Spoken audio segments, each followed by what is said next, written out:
Ce duel entre Nicolas Nkoulou et Hamza Barry, l'attaquant des Scorpions, est à l'image de tout le match entre la Gambie et le Cameroun. Un jeu d'accrochage et de contact. Pas de temps d'observation dans ce match que l'on savait difficile d'avance. Mais c'est du haut de son statut de favori que les Lions donnent le ton dès la 18e minute avec cette action combinée entre Sali, Aboubakar et Choupo-Moting.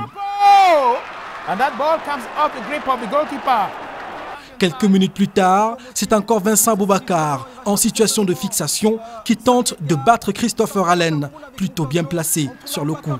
Deuxième frappe camerounaise, une belle occasion est sortie d'Alem. Porté par un public suffisamment mobilisé au stade de l'indépendance de Banjul, les Gambiens ont imposé aux Lions quelques moments de frayeur, avec notamment Abdoulaye Mansali et ses dribbles déroutants.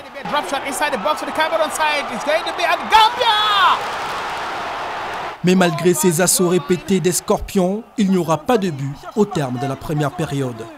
C'est au petit trot que les différents acteurs reviennent des vestiaires sous les premières gouttes d'une forte pluie qui s'est abattue sur la ville.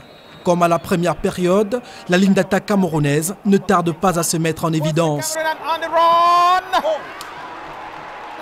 Mais la réplique gambienne est un cocktail de maladresse face à une défense des Lions bien regroupée et alerte.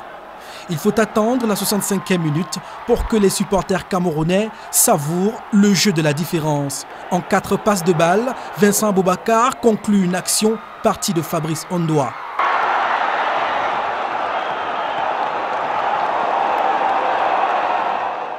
La domination du Cameroun se confirme dans les 20 dernières minutes du match et les occasions de but se multiplient.